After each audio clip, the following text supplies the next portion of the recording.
Yeah, so we are live here on Wow, you just another edition of Worship and Word wow, Conversations, our Saturday afternoon, Sabbath afternoon. Put your feet up, relax, and chat. you Here's the just thing, though. you just snuck the live button up I on me. just yeah, I just hit it. I just hit it. Because here's the thing, though. We have absolutely no idea what we're talking about this week. That's not true. Okay, it is true. It is true. I don't. It's true. There's no It's true. topic on the It's true. bottom right side of the screen. There was no You're right. intro video. There was nothing. Um, there's nothing. I know Cerise got attacked by a cicada today, but there's nothing. So we are literally coming up with. We're doing this conversation on the fly. Usually On the on cicada. oh yeah, on this we're doing this conversation on the cicada. Usually on Saturday afternoons, we have a topic picked out. We're continuing our discussion from the day before. We have a book review that we're doing, some framework that we So set out this week. We not sure. nah. We're not sure. And that's okay because sometimes the best experiences you we have as two people just drop off and leave. Sometimes the best experiences that you have are the ones that are unscripted. And this is what we're going to Oh, what if we do change? Well, we today. can't change the layout now. Yeah, But we can. conversations unscripted. Yeah, we can. Yeah, we can. You talk. You just muted yourself. But okay. Did you do that on purpose? Did you mute? Okay, so I think he did mute himself on purpose. So I'm just going to go ahead and use my radio voice and welcome everybody to another Worship and Word Conversations. We are here live and we have no idea what on earth we will be discussing on the Carmilla. How are you doing, Kamala? Oh, so just to give some reference, so Pierre's on the other side with the production tool, so I won't be able to pull up any of the quotes, but I will give y'all shout out. So Elijah, good to see you as well. Now Pierre, don't multitask now. Go ahead and finish that template. Um, yeah. So apparently, Cerise said that you told her it was safe. So the lies that have been that have been declared, professed. Um, but it's cool though. It's cool. So as you guys already know, down here in Miami, we don't have a cicada problem. So for those of you that are a little farther up north, bless your hearts. Um, how's your Juneteenth going? We know that it's officially a federal holiday, albeit 15 states have, in a sense, outlawed the actual teaching of this. I don't know how that works. How do you ban the teaching of the Emancipation Proclamation and then the process between 1863 and 1865, and what has happened in between then? Not sure, but yeah, it's an actual thing. And am I good at math? What was that? Uh, what's 15 out of 45? Oh wow, I just said 45. Don't mind me. I literally thought there were 45 states just now.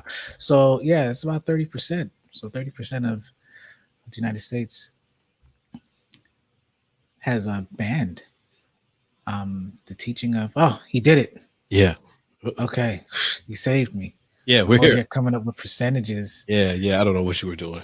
Uh, that's what happens when there's only one of us, man. That's true. That's true. That's true. So, man, you were starting a Juneteenth conversation, Cerise. Cerise, it was generally safe. I was in Annapolis last weekend. I didn't see any cicadas. There was no cicada problem. Mm, So I don't know. I don't know. Maybe it was a Juneteenth cicada. I'm not quite. I'm not quite sure. I'm not quite sure. came out the barbecue, huh? Right. So, we were thinking about a lot of things before we jumped on, and even texting back and forth. We were thinking about Mm, fatherhood. We were thinking about Juneteenth. We were thinking about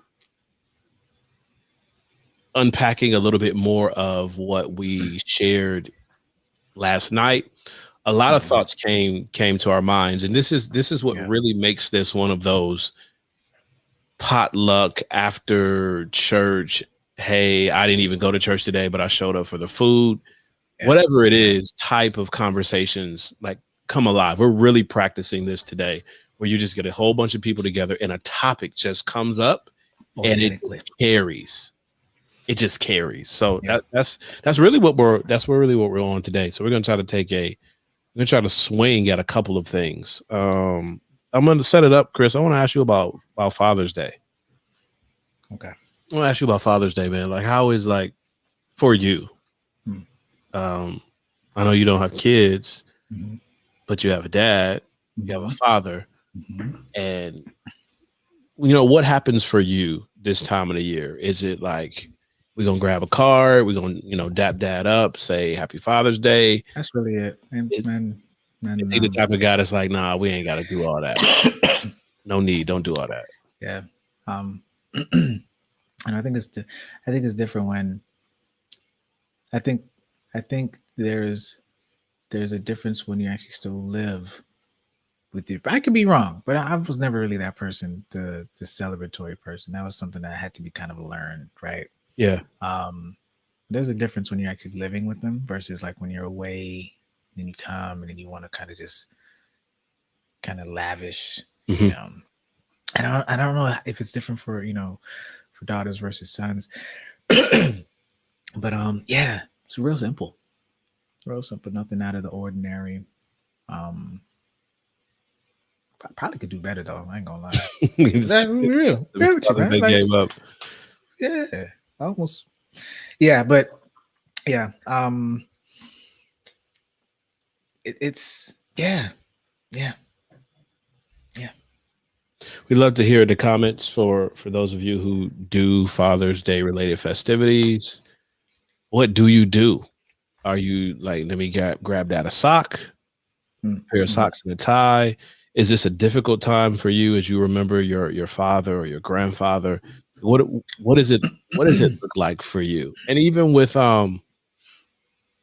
church, right? A lot of times for Mother's Day, and they sometimes combine it with Women's Day, and it becomes this whole to-do, like this thing, big old thing. But then for Father's Day, it's kind of like a Yeah. And I wonder why that is. Why is it?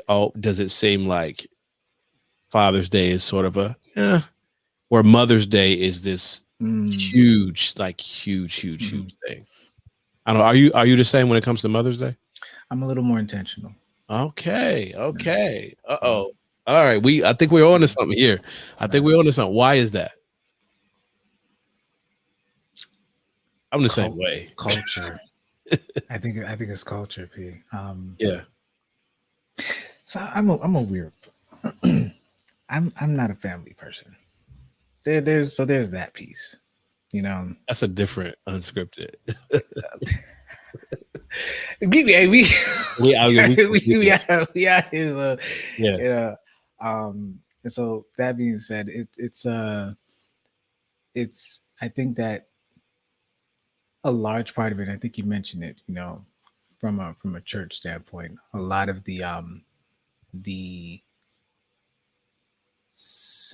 it's weird, man, because even when I think about my own church, like they've equally done both. Like the men will try to outdo the women, love on the women or the mothers for Mother's Day, and then the women are like, oh, y'all not gonna outdo us, and so they'll turn around and do it in June. But yeah, outside of that context, though, for some reason, I almost want to say that, yeah, Alicia put it. I think there's a close connection with our moms that isn't always with dad. Yeah. Yeah, I think that's what it is.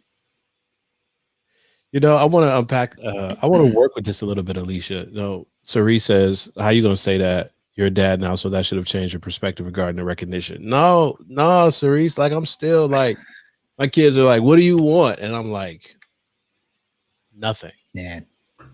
And it's not one of those, oh, I'm saying nothing because secretly I want you to get me something and do this thing for me. Yeah. I literally don't want anything because I'm good. I'm good. But that's we talked about this a little bit, but that's just a trait in general, though, right? Like, that or not, you kind of. Yeah, I think that's me. Just like I'm good. I'm good. But I want to go back to what Alicia said, and then take some comments from that other ones that are coming in. This close connection with our mom that isn't always with our dad. Mm. And I know this is something my dad and I talked about over the years, Mm. and from the cultural aspect, where this idea is the man goes to work, earns the money, Mm. does the labor or whatever job it is, hard labor or whatever. Mm. The wife takes care of the emotional stuff. Mm. Mm. Mm. So he's like, Yeah. kind of that's the model he saw growing up. That was the model that he used. Your Yeah. mom would handle all the emotional stuff, all the talks, and all the stuff that needs to happen. I would just work on getting the money, making sure the money happened. Breadwinner. The unique thing that in my family, well, the four of us, my wife and my two daughters, is I'm the more emotional parent in terms Mm. of the kind of leaning into that side of parenting Okay. because of how my wife was raised, Mm. Mm. and leaning into, like, you're the one who kind of nudges in that space. Mhm. But even with that, there is this tie that my daughters have with my wife, that even when they think about Mother's Day, Mhm. right? They were just like, "Oh, it's Mother's Day, Dad. We got to do this." Yeah. There is an energy and intentionality around Father's Day for them, and I see them whispering and doing all different things, but it's not the same energy Yeah. that they have when they think about Mm. it's just not the same. It's kind of like, oh, So he'll be all right. yeah. I kind of have that assumption. Oh, it's not. He'll be all right. Now I wanted dads. I know that David Turner, dads, are you okay if you don't get anything, or if it's just like a simple thing? Are Yeah. you okay, or do you feel like it's you like to get something? David Turner said, "I would ask my dad for money to get him a gift when I was growing up." Yep, yep. As I reflect, I saw him just try to do his best, and I respect that. He was a loving guy. His family nicknamed him Darling. Mm. So, yeah. I saw a social media post earlier today. It said, "Forgive your parents because they were learning too." Yeah. And I was like, oh. Yeah. It only. I mean, I'm not a parent, but Yeah. but I think that when you, I would assume when you become one, Mm. you look in retrospect and you say you were only doing what you knew at the time. Oh, man, that's okay. See? Yep. You're going to make me go to last night. I ain't doing it, though. Why not? We I ain't unscripted. doing it. I We ain't could doing go wherever. it. We got options. Alicia says, "I try to be more intentional when celebrating my husband because he is just as important as I am." Yeah. It's heavy. Ooh, It's heavy. there is some Mother's Day, Father's Day challenges and controversy. I remember seeing on posts. Okay, so if anybody wrestle with the single parent paradigm, can you give us some clarity on this, or your perspective on this?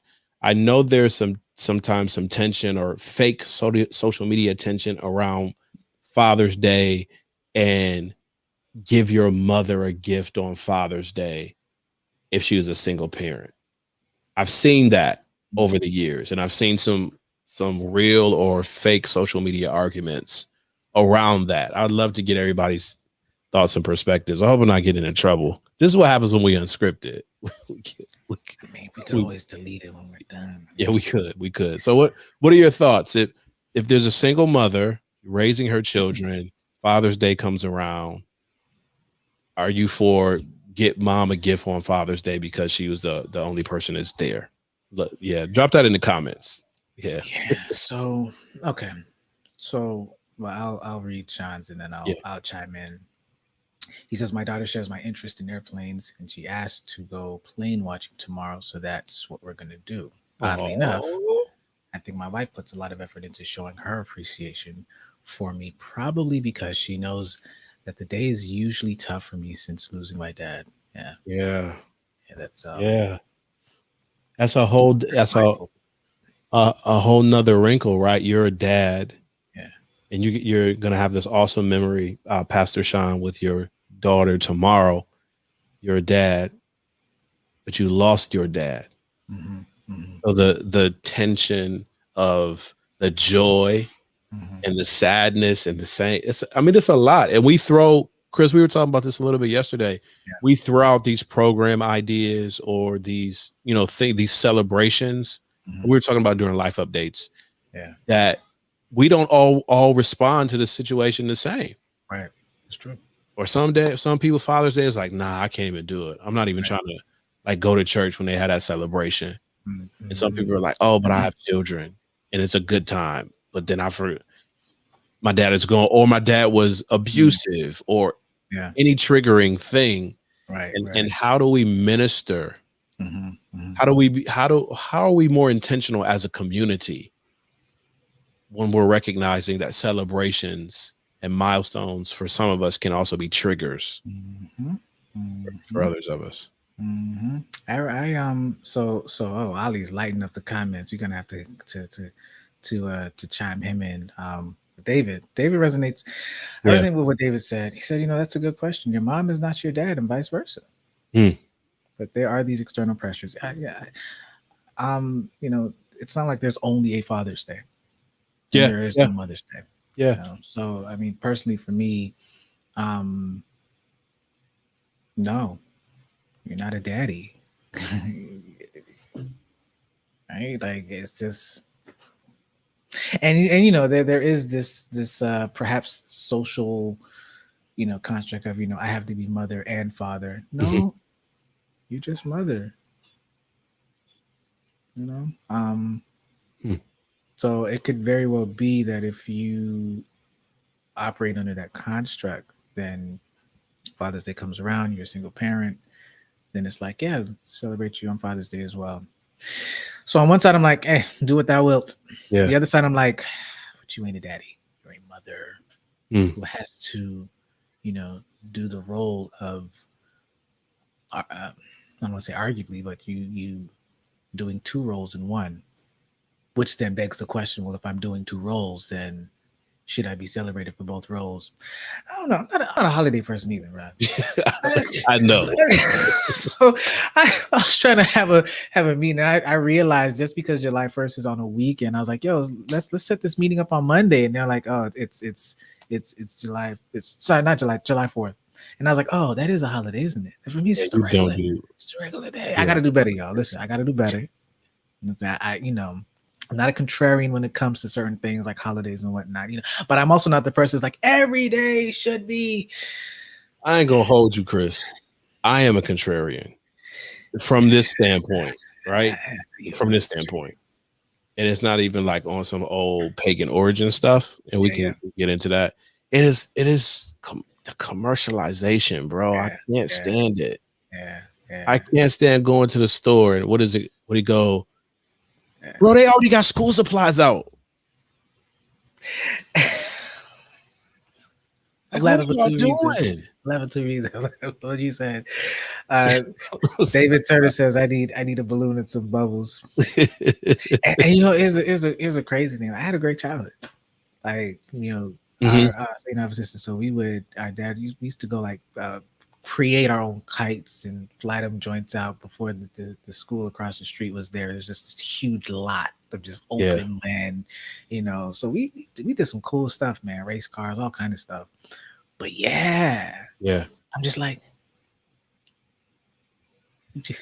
yo, Ali, the way you light up these comments, man. I can send you the link. It ain't nothing to it but to do it. Sean, if you want to get in. Anybody who want to get in, we out here. We out here. Send it link and to it, but to do it. So Carmilla says, had a stepfather for 7 years. Don't remember celebrating that event. However, I did celebrate my husband and his role with his children. You see that shift there. Yeah.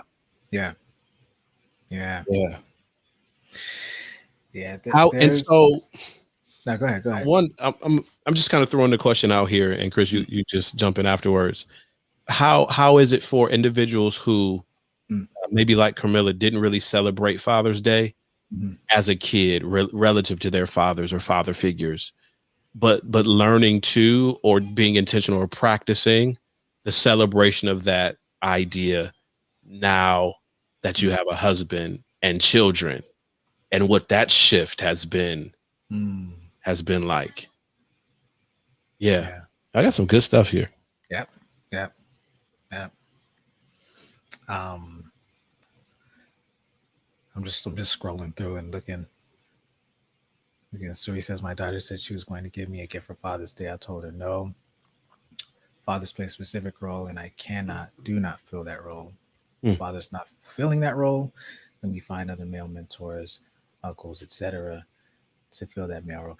Yeah, so I would have probably have said it tongue in cheekishly earlier, but there perhaps is a subliminal Willie Lynch kind of a undertone to downplaying fathers, not just on Father's Day, but in general.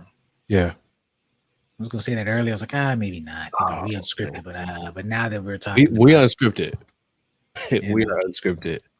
And I think that a large part of why we, even up until now, why even those of us who've had or have been in 2-parent households will still, I guess, feel more connected to one than the other, or to the mother than the father, or it could very well be from that kind of a construct. And that is removing all of the other variables, ones that you've mentioned, because there are parents that can be present but not present, right? But putting all of that aside, it's funny. Have you seen that video? You probably have seen it a couple times. I think the parents have done it where they'll take their toddler, they'll put them in the middle, they'll hold their hand, and then the 2 parents will just run. Yeah, I've seen that. and I think the most of the times the toddler runs to the mother. I mean, and I would also say for obvious reasons too, right? Like, if they're being weaned and or I should say breastfed and no longer being, I don't even know how long you breastfeed until you wean. If they can run, I would assume they're not breastfeed no more, I guess. Hey, don't assume, bro. Yeah, these grown kids on the nip. So as far as Father's Day though, Ali said, so okay, hold on. So he says, not the one with the mother. There's one he said he needed to unpack. The responsibility associated with fatherhood, manhood is not often celebrated because those responsibilities are expected. Yeah, it's a given. Okay, so man, hurry up, Ali, because the follow-up question to that is, are the associated duties with being a wife and womanhood, are they not expected?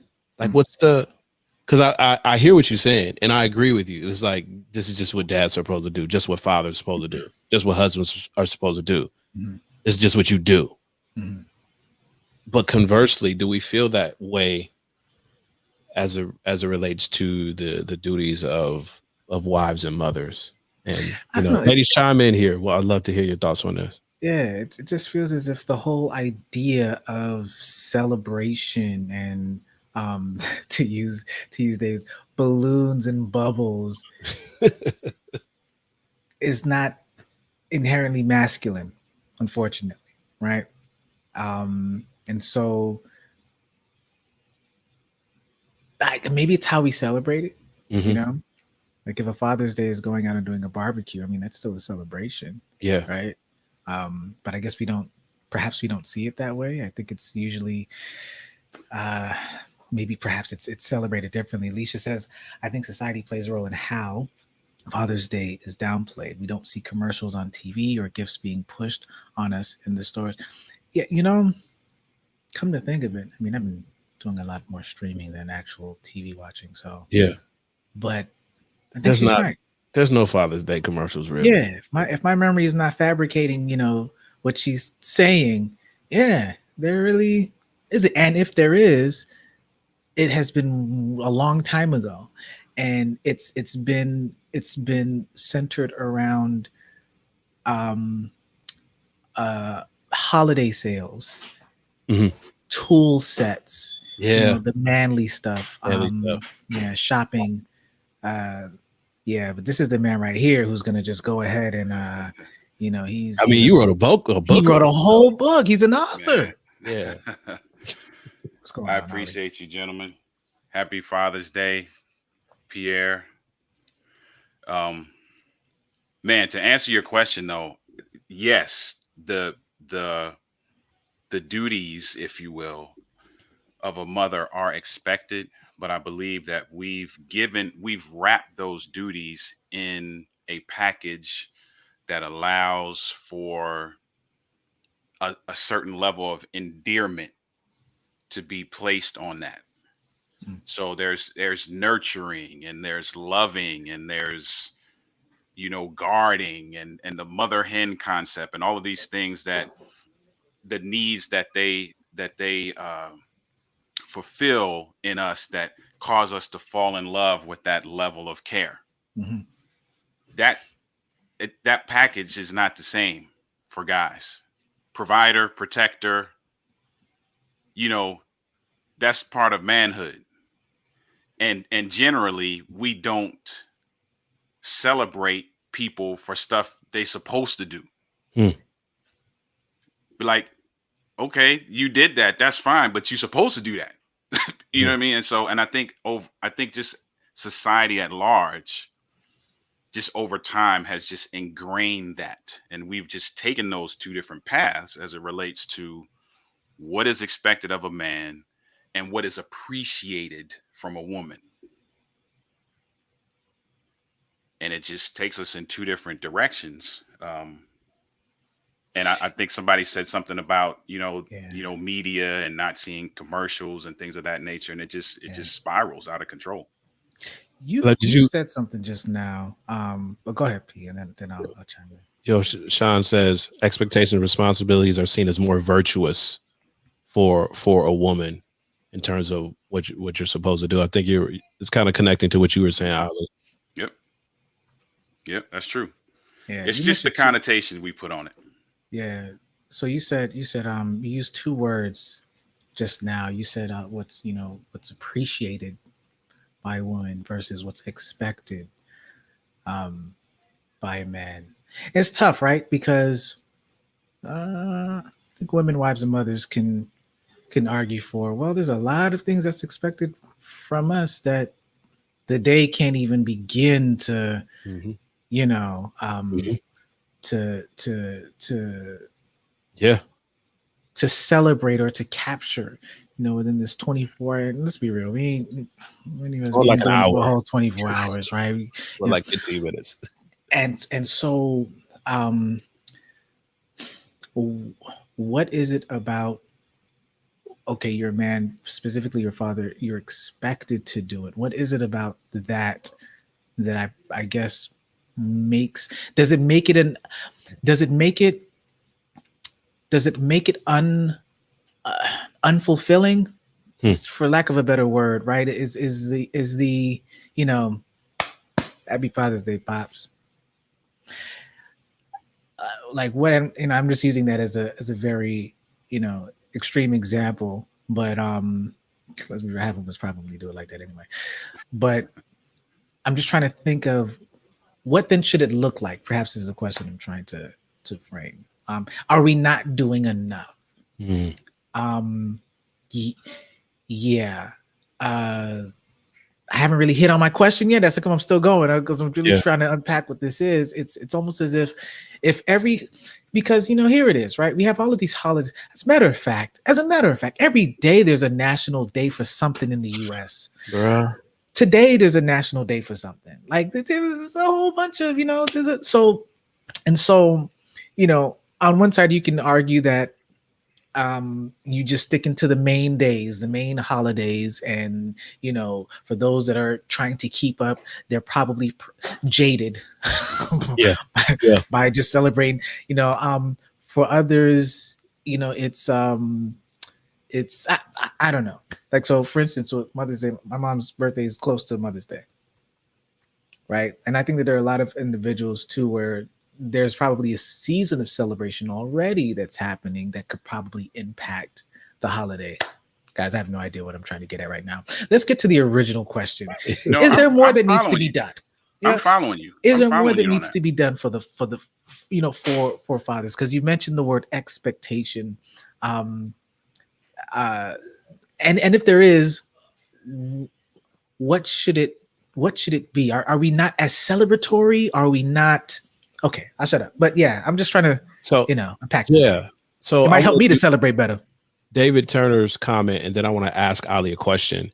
Mm. David Turner says, do we have a cycle to break by teaching young men and women that fathers need affirmation? Men, do we need it, or is it just our duty? And he says, Ali started it. But I want to, from your perspective, and I know you counsel on this, you teach on this, Ali, you write about this as it relates to manhood in general. What is the idea of man as emotionless, or not emotionless, man as only certain emotions are permitted? Like, where does that come from? Or what are we doing to perpetuate that? And what do you see as the reality as you counsel men and dealing with our emotions? Man, the reality is that many of us don't know how to transition from what we've been taught. Like, that's something we were taught, whether it was verbally or whether it was through observation. I can use myself as an example. My dad did everything. Everything. He was the main breadwinner for a while, then became the sole breadwinner. He fixed the stuff that was broken. Everything. He did it all. And so I came up just with that notion that all of this stuff has to fall on my shoulders. I did not see him get emotional, unless he was, fussing at us for being knuckleheads. Yeah. I didn't see him get emotional. I didn't see him get out of kilter as it relates to his, just being on this emotional roller coaster. I never saw that, ever. So now I'm coming into this with my own family thinking that that's who I have to be.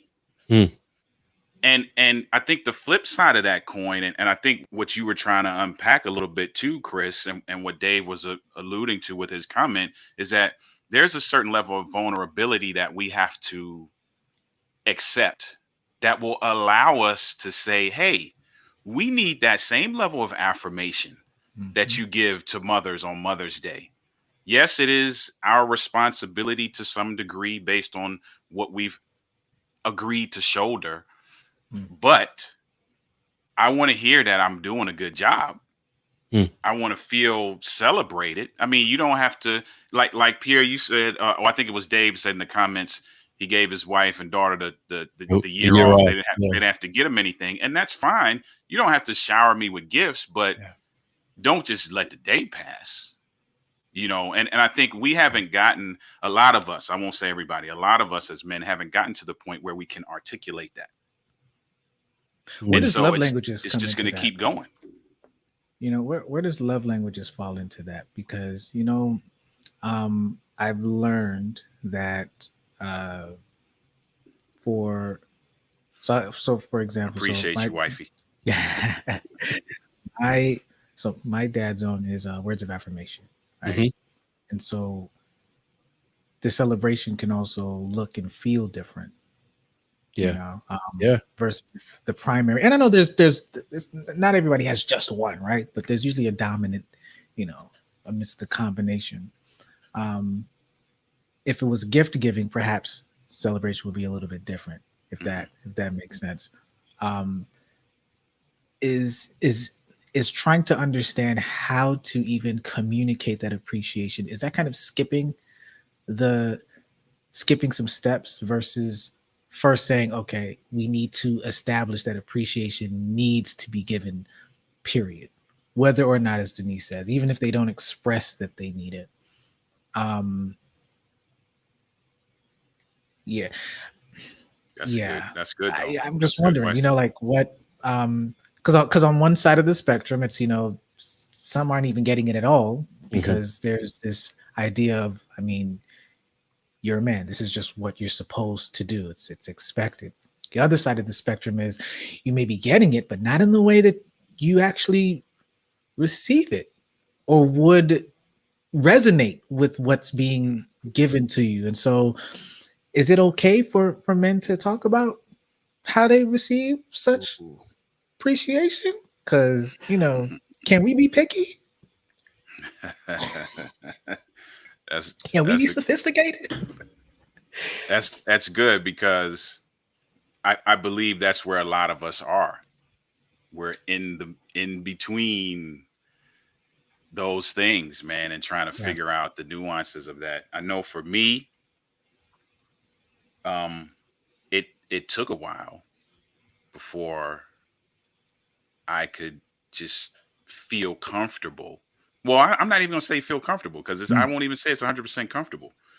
It's not all the way there, but before I could begin to express that I even felt some kind of way. Gotcha. Mm. You know, Am I feeling some kind of way? You mean when you haven't received it, or just when I haven't received when it, you haven't received it? So or that I need it, or that even, you know, and you know what's crazy? Okay. I didn't even realize for a while that's what that it it was was. a need, right? That's what it was. Okay. For me, and I can't speak for every guy, but for me, what I realized now was that feeling of need for affirmation. Yeah. For me, I would just take that as, oh man, I'm just off my game today. Mhm. You know what I'm saying? Let me get myself together. Yeah. Or, you know, let me step it up a little, even more, to compensate for whatever I thought I was feeling at the time. Yeah. You know, in some ways, if we're honest, some of the things that we do on these days, Mother's Day, Father's Day, whatever day it is, man, they're really, it's like almost like a passing fancy of sorts, right? Yeah. So I haven't shown maybe appreciation or regard or anything all year. But as long as I get to Walmart before it closes on Mother's Day or on Father's Day to get this gift and slide, you know, and give it to him real quick, I've checked off a box. Man, you taking it somewhere totally different now, man. No, that's real, right? Because it's very now, transactional. Yeah. but you know what? And here is why. Because on one side, you know, you may not necessarily care for it, but you know that your mother, your father might. So now there's this pressure from, man, you know, this is just one of them commercialized joints. I ain't really, I show y'all like every day, you know, it's got to be on this day. I got to do even, and you are. That's not, by the way, that's not how I'm just saying, like, you know, just hypothetically, we out here. But then you in your mind say, but I know what's gonna happen is other people gonna get on the phone. Let's be real with this. They're gonna get the text messages, and dare they not get something from their own. So the social pressure of just the expectation, right? Of knowing that if you don't, there is a sense of not you, but them missing out on, you know, on that transaction, even though it's still a transaction. Right. For some, for others, it's not. It's more than just a transaction, but for many, you know, that's what it is. Is there a place for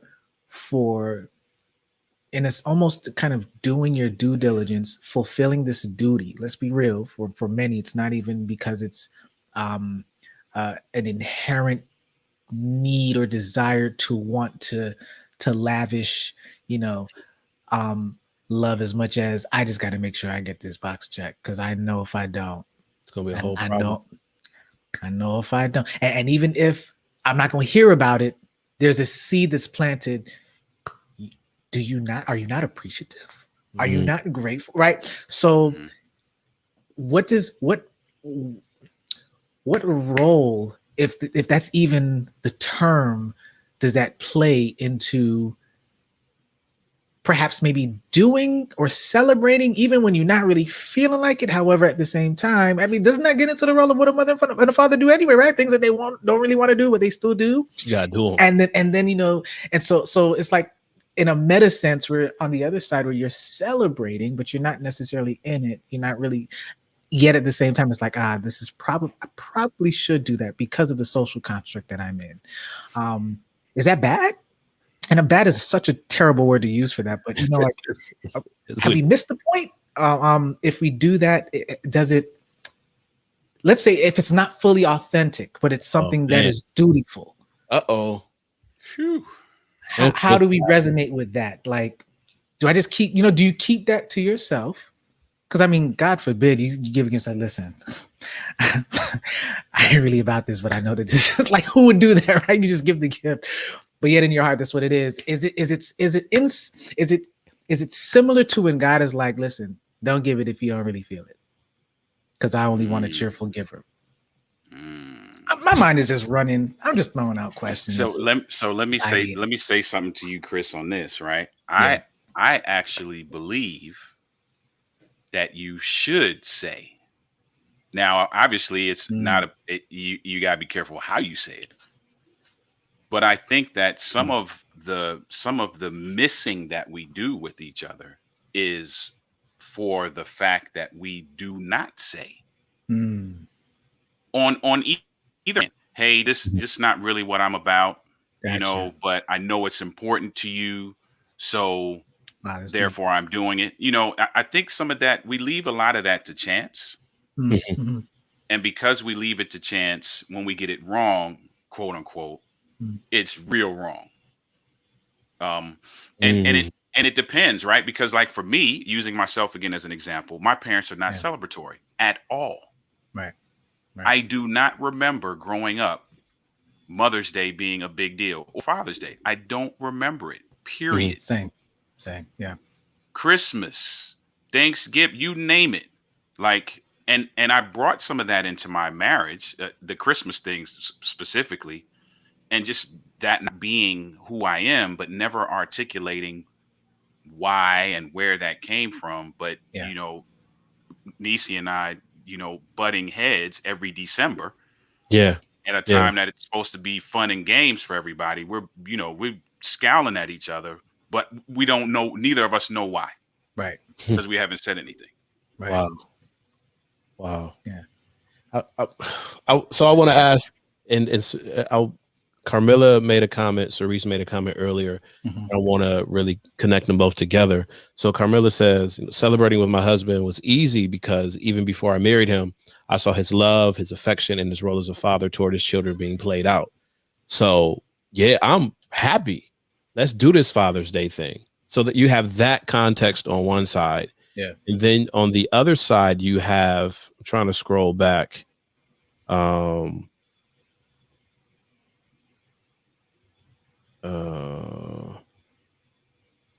Trying to find it. Well, this idea of, Cerise was talking about getting out of a toxic relationship, and you have a male who in some or a lot of the areas hasn't fulfilled those duties, responsibilities, set an example. Yeah. If that's the context on one side versus Carmilla's example of, I'm seeing a great example of this. What does honoring that person look like? Are we honoring in response to the things that they've done? Are we honoring based on the office or title of father? Like, how do we, and I know it's dicey. I know it's dicey. That's the reason why I asked it. But for us as men, can we have the expectation that something should come our way as it relates to being appreciative if we have not exhibited like we said before, even the things you just supposed to do? What if we haven't even exhibited that? Can we have the expectation that, well, it's still Father's Day and something should come my way? What are your thoughts on that? I know it's loaded. I know it's loaded. Man. Yeah, that's He done a tough set one. you up. That's a tough one because Yeah. here are the two sides of that coin, right? Yeah. You can't demand something you haven't developed. So I can't expect you to respect me or to give me whatever it is I feel like I'm due based on my title just because of that title. Woo. Here's why this is dicey. Yeah. The other side of that coin is there's some level of balance, and I'm going to use myself again as an example. There's some level of balance as it relates to putting a crown on a man's head as motivation. Okay. So anybody who's been around me knows I say this all the time. My wife treats me like the man I should be. Figuring out how to do that and how often to do that is tricky. Wow. But for the right person, for the right man, it's motivation. Oh, I love how you frame that. Wow. Because it will cause you to step up to the plate and develop the things that you can quote unquote demand later.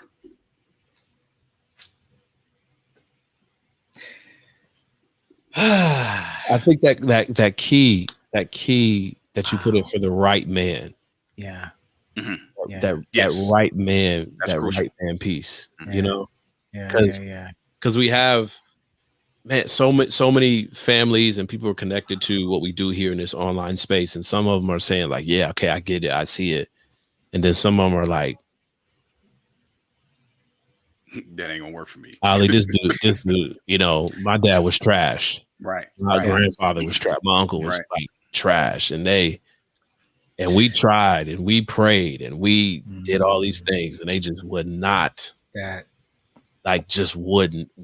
Would not. So yeah, so he said the right. Let's put it on. You know, I like spectrums. Let's put it on a spectrum. Yeah, I think that there perhaps, I think that what you mentioned can work for any man. So my perspective is not necessarily the right man. I think it's the right amount of prophesying over them versus calling out their reality. So let's put it on a spectrum. Mm-hmm. You know, putting the crown on a father's head, or maybe even a father to be, right? Mm-hmm. Depending on the man, or depending on where that man is, on one side, they can suffer from a grand delusion, the delusion of grandeur. Is that what it's called? Right? Mm-hmm. There's this arrogance that doesn't even, you're arrogant for what? Like you haven't even done anything. Mm-hmm. So on one side, it's like you are made to feel as if you've accomplished certain things that you haven't even accomplished yet. And it hasn't even clicked that you should probably step up to what people see in you, right? That's on one side. I think the other side, though, is an imposter syndrome, where it's like, we had a conversation that was last night. I was like, man, how do people keep saying certain things that I don't even think and where they're like, I'm not there. I don't think I will ever be there. Y'all are seeing this wrong. And they have a hard time accepting that there are people who can see beyond what they can see. Mm-hmm. And I think that there is a spectrum. And so to your point, I think it's the discernment of, like you said, how much. And I think it would be dangerous for the same person, right, on both sides, to lavish in a celebratory, just overwhelming way for the one who thinks too much of himself and the one who doesn't think of himself, or at least capable enough. And that same event can push both of them in that direction, in their directions of never feeling like they can ever be what people are celebrating them to be. And the other side, of the male, well, this imaginatory spectrum that I just made up, where they feel that they've already arrived when they ain't even they haven't done a lick of nothing that warrants this. But that being said, how much celebration is, that's and everybody's different. So, because I don't know if it's about the celebration, right? When I say celebration, not the day, but I'm thinking of like the festivities and the activities that go along with Yeah. it.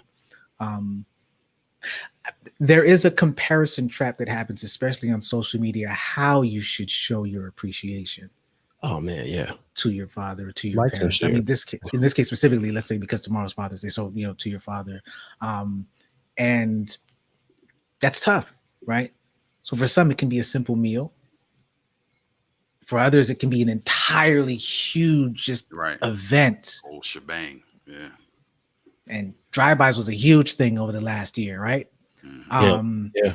And for some, it's not even celebrated in that way. So yeah, so just thinking about how we celebrate, and like you said, to the right man. And for me, it's not necessarily the right man as much as perhaps the right mindset that they're in or what side that they're on to know, how much. Yeah, I had a question somewhere in there, but it totally lost me.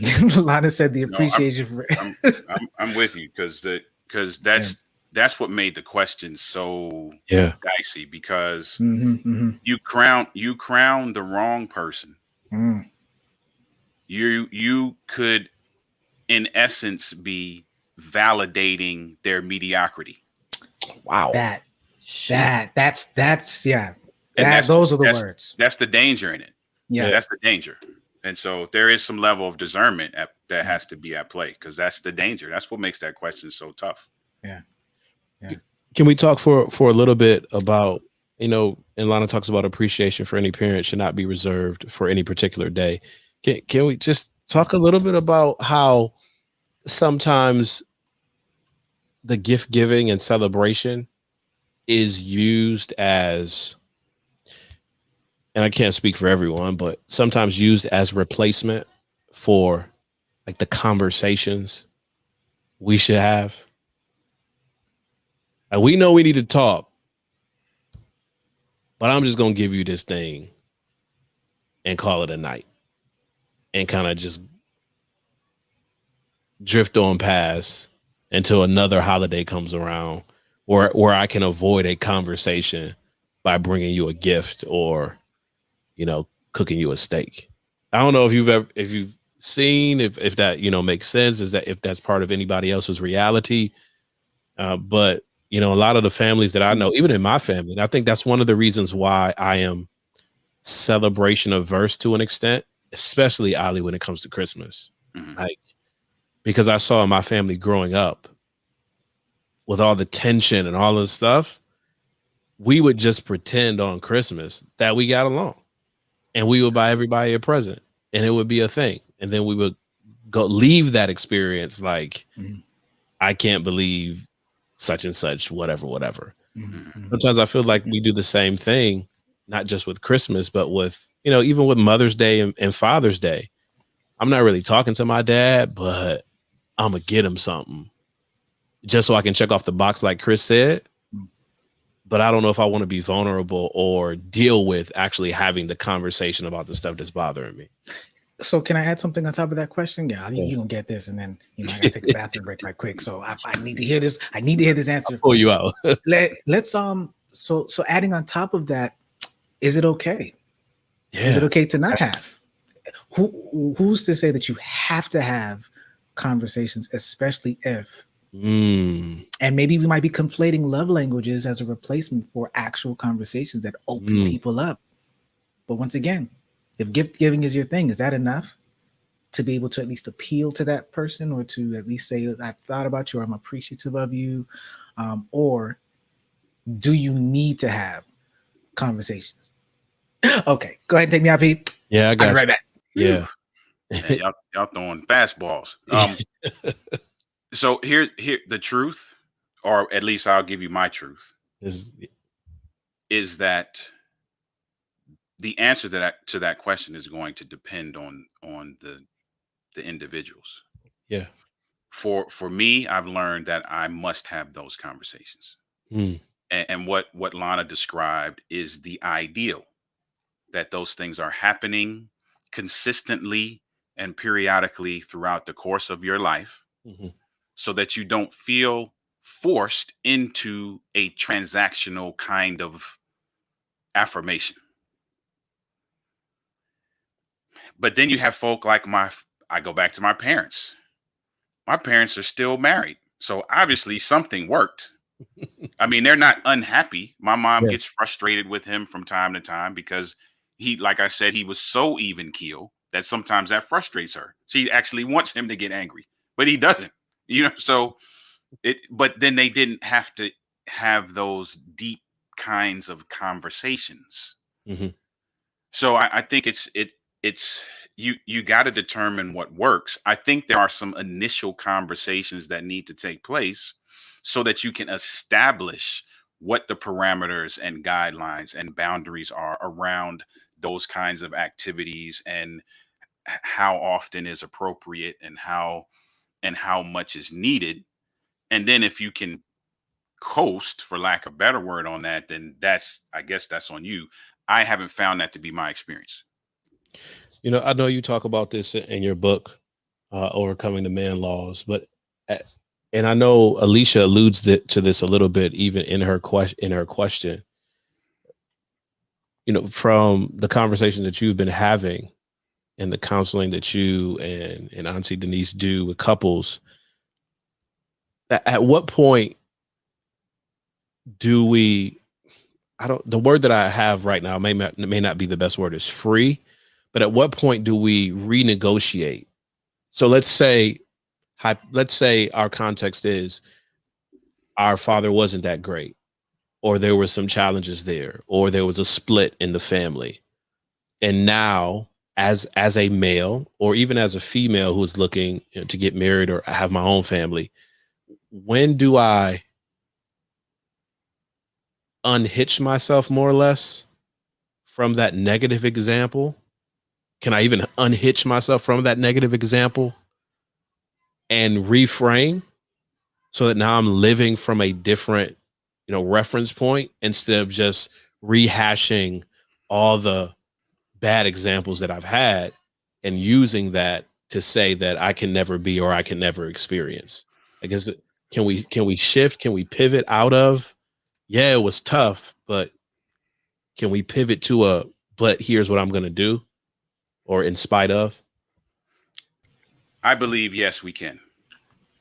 I think that it takes some work to do that, because essentially what you should be attempting to do or striving to do is creating your specific ideal, as opposed to crafting your ideal by looking through the lens of your past experiences. So you should be creating, or at least crafting, what that ideal looks like, and then reverse engineering with some sort of blueprint. But that's going to take like some level of like consistent replacement Mm. and some, cognitive rewiring. And there's some things that's going to have to take place in order to get to that point. But I do believe that, you can get to that point. Some constructive reframing, some different things that happen as it relates to that replacement framework that will allow you the headspace to craft a new ideal and reverse engineer. But I do believe that we can do that. I'll using SAT words today. Listen here. Listen here. Woo, listen, I know this is, unscripted, the heaviness of our conversation as we're looking at relationships and fatherhood and celebrations and, emotional weights and all of that here on this unscripted conversation on Worship and Word. We're coming back to the love languages piece of Pastor Sean. Where does love language play into all of this? For example, I can be doing all that needs to be done in the home, yet my wife, because I'm not speaking to her in her love language, feels like I'm not appreciating her enough, or vice versa. Not sure if my question is clear, but I'm just feeling like there can be an unnecessary tension because that conversation is not being had. Yeah, this is it. This is clear, Pastor Sean. This is clear. Yeah, We're gonna wrestle with this for a little bit. Yeah, it's clear. It's clear. Mm-hmm. I use this story as my example for that. And there's some give and take on both sides that have to happen. So there's a gentleman, Hispanic gentleman, who I became very good friends with. And he was the head of maintenance in a particular office building. every time he saw me, he would insist that I speak to him in Spanish. Hmm. I cannot speak Spanish. And so what would have to happen is to speak to Sam and there's what has to happen first. Those initial conversations have to be exploratory and have to involve a lot of clarification. So I would be asking him, how do you say such and such? And he would tell me. Sometimes he'd even write it down for me. Here, take this back to your desk. Say this 10 times. Make sure when you see me tomorrow, you say it. So I would learn phrases and learn how to have these, small talk, hallway, style conversations with him. But what would happen often is I'd go weeks without seeing him. Mm. And during that period of time, I was not reading what he wrote down. I was not practicing what he told me to practice. And so when I saw him, I couldn't speak it anymore. Which took us back to those initial exploration style conversations asking for clarification. So there has to be that consistent, hey, this is how you say it. This is what the language is, first of all. Mm-hmm. This is how you speak the language. This is the dialect. This is how you say certain words. This is how you say certain phrases. I'm going to give you the opportunity to consistently practice that, either until you get it right, or I'm just going to continue to show you how to do it and appreciate it when it happens. That's such a great example. Absolutely. Because I know a lot of us, may find ourselves in a space where we're starting over. Like I saw the example, you wrote it down, you gave it to me. Yeah. I just didn't review it. Or sometimes I even intentionally avoided you.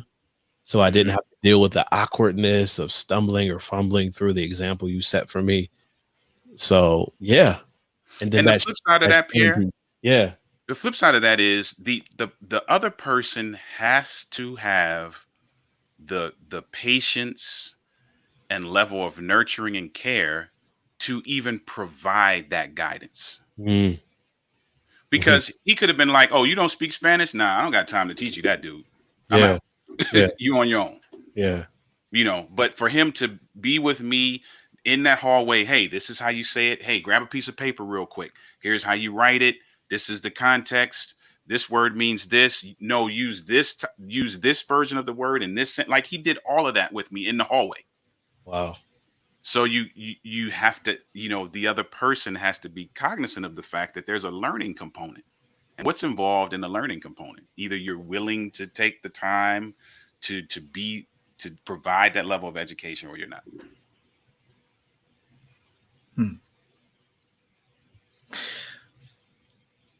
When is it necessary to know when that person understands Spanish or not? Okay, Chris. It's kind of right. Like, let's be real, right? So in the marriage, just kind of like, dang, she not bilingual. Well, just go ahead and or even, dang, she not even literate, bro. Like, I can't even have a hallway conversation. We need to go back to the ABCs. Like, we gotta. So it's like in the marriage, there's already in a sense that commitment. Hate to use it, but for better or for worse, right? Yeah. Is there room for before making that commitment where you can say, yeah, nah, I ain't gonna teach you? And would you be wrong if you choose to? Would you be wrong if you chose to say, yeah, nah, that ain't my wheelhouse. I'm good. Yeah, because it happens all the time, right? And there are people like, I suppose, who may feel bitter, or maybe not bitter, but there's regret even taking on the feeling like it was their job to take on the task of trying to teach this person a different language that technically their therapist probably should have, or so where do you balance the person who is supposed to, not even supposed to, but has to choose whether or not they're going to say, yep, let's take on this responsibility. Yo, I would layer on top of that, Chris. Yeah. And I don't know if males, if we gravitate toward this idea Mm. as much as it is portrayed that ladies do. Mhm. This Mhm. idea of, oh, but I can change him though. Kingmakers. I can make him, Right. you know, and I will accept this responsibility and this mantle. And what is, you know, there is a healthy version of that. You know, I am speaking to the man in him that I see as possible. There's a healthy version of it. And then there's this almost toxic version of it. I don't care what condition he is. I can fix him. I can Messiah change. complex. Yeah. Yeah. Yeah, the toxic piece, it manifests itself, I think, a little differently than the person who is actually desiring a level of cohesive communication. Gotcha. But that's a whole nother topic. But Yeah, I think they show themselves differently. But yes, you can choose. I mean, we all can choose. Like I can wake up tomorrow and be like, I'm not dealing with Nisi no more. You know, I'm done. I'm done Yeah. trying to put in the level of effort that is required to remain connected in whatever way, right? Mhm. To speak to what you said, Chris, I do believe that it is necessary to address that in the beginning, but a lot of us don't do that. Right. In that Right. premarital space, those types of conversations and those kinds of Yeah. scenarios don't often come up. Yeah. Right. And Yeah. so because they don't often come up, we go into it unprepared. And then when we realize, oh, I got to do this, this, and this, nah, I'm good. Right. You know? Right. And so I think it's That's about it's about how much do you need to have that level of cohesive communication as it relates to love language? How important is it to you? Yeah. And then Okay. I ask couples this all the time. How committed are you to doing whatever it takes, even if it's outside of the box or outside of your comfort zone or things you would not have normally done, you didn't see done in your family, in order to create the scenario that's right for you? Yeah. I throw it back on them. How much do you want to do it? If you don't want to be that educator, if you don't want to be the person who's receiving, if you don't want to be coachable, quote unquote, because it's not about changing the person, it's about making adjustments. He's not asking me to make Spanish my first language. English is going to be my first language. I am who I am. What he's asking me to do is make some minor adjustments so that he and I can have a productive conversation. Okay, so does this mean that love languages should be is love languages inherently not the end game? Should I be speaking to, you know, whether if it's parents, family, spouse? I think we kind of transition now, so let's just get to where we are right now. We're in the spousal field right now. So should the end game be leveraging the love language to have, as Sean mentioned, that conversation? So if it's acts of service, do I do an act of service with my significant other and use that as an opportunity to then have because it probably wouldn't have happened or won't happen in any other capacity if I'm speaking, you know what I'm saying? Like if I'm speaking their language, is that like missionary dating? Like, are we manipulating? Because for instance, right, learning Spanish is the goal, but there's so many different ways to do that. Right. He could have, and like you said, there's sometimes you have to write stuff down. So part of that is visual and kinesthetic, right? I'm pretty sure he's said those words to you, so audibly, like you had to listen, but there clearly, and maybe not, but was a particular way of learning the second language that resonated or that stuck more than some of the others, right? And let's say if he was discerning enough to know that, he would then continue to do the one that works, but the end game is not doing, you know, using, let's say, the audible method of trying to auditory method of trying to using the auditory method just for auditory sake as much as it is, we need to get you to learn this language. Yeah.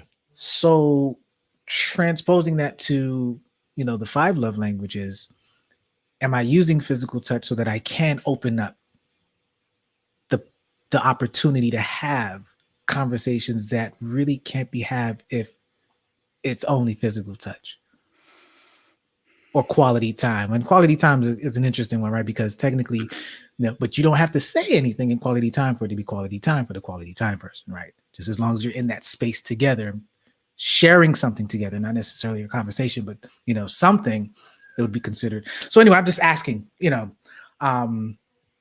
yeah, and Monica says acts of service isn't necessarily done with the person, but for the person.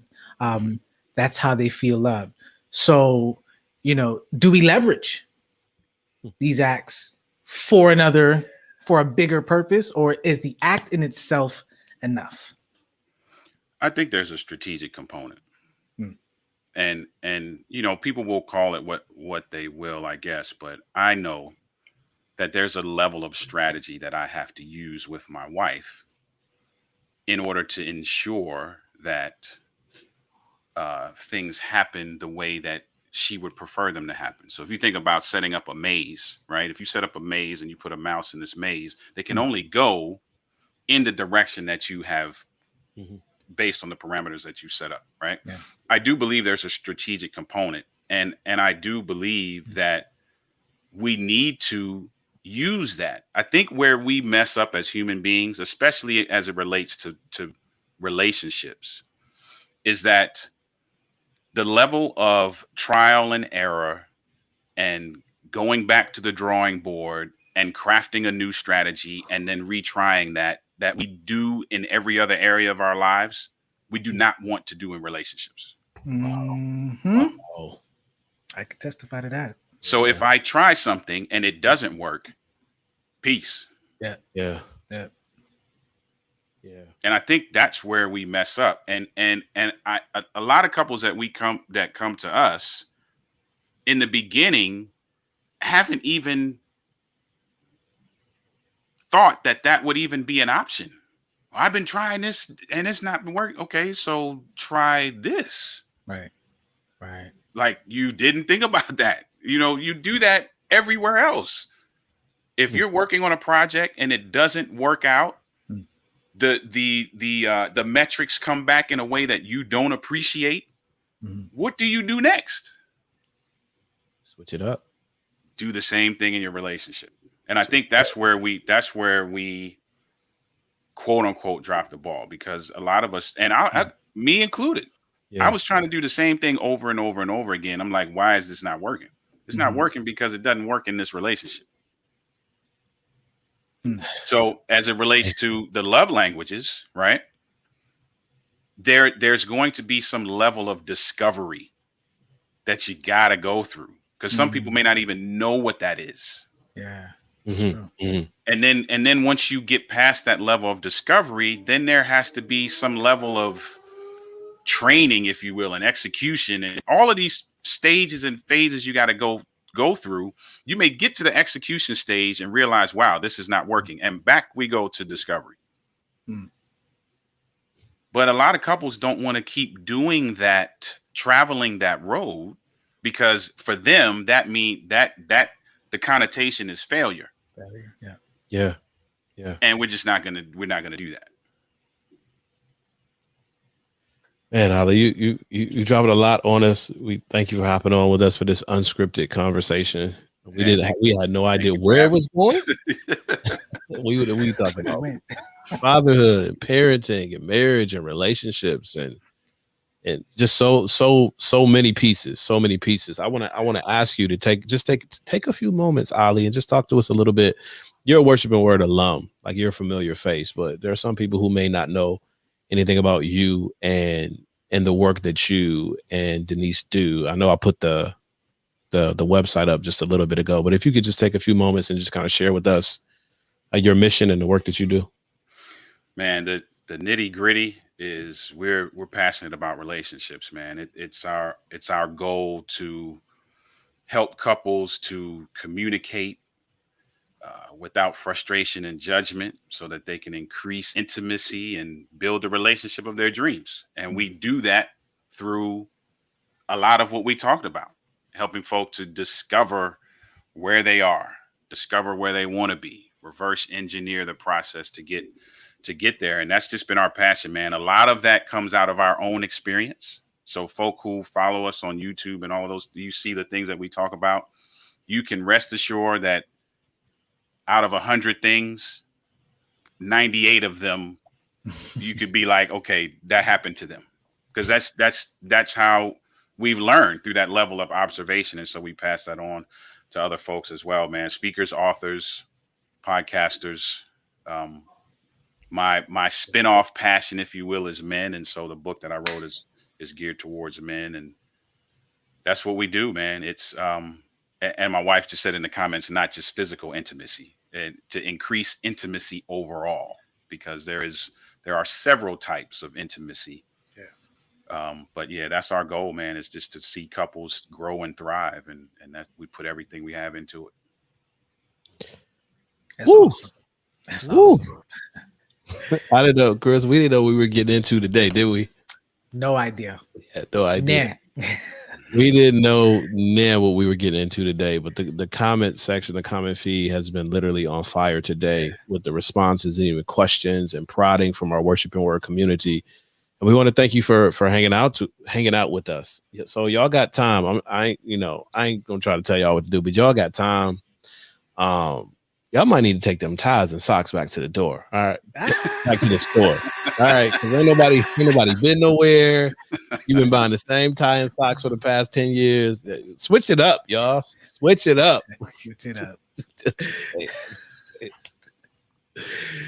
Oh man, so yeah, this is it. Chris, you got anything as we head out of this conversation? This was rich. Yeah, this was rich. Ali, thank you, man. I learned a lot. And it gives me hope too. Just to know that we have, well, from me, from my perspective, there are two husbands and fathers up there, who are doing things and not just saying, but they're doing and they're being everything that we're talking about. And so that's hopeful for me. So oftentimes, if you have particular family dynamics that you experience, it's very easy to be like, I don't think we're going down this path. Mm-hmm. But then when you have brothers, mentors who you can say, well, if they did it and are doing it, maybe there's hope. So, y'all give a brother hope. Cheers. Hope indeed. Hope indeed. I appreciate you, fellas. Thank you. Well, we want to encourage you to do for the fathers, for the father figures in your life, for people who are about to become fathers, or even individuals who have lost their fathers. Pray for them. Pray for them. Yeah. For real. Because there's a struggle out there. There's a struggle out there in this world. Struggle for all of us. Yeah. This particular weekend, we're referencing and bringing to light the struggle and components of fatherhood. But all of us in some form or fashion deal with the struggle. So for the father figures, people who are becoming fathers that you know, or people who have lost fathers, or maybe even strained relationships with their fathers, pray for them, especially on this weekend as everybody else is celebrating Father's Day. Yeah. Don't wait for us to pray for them. You do it. Yeah. Right now.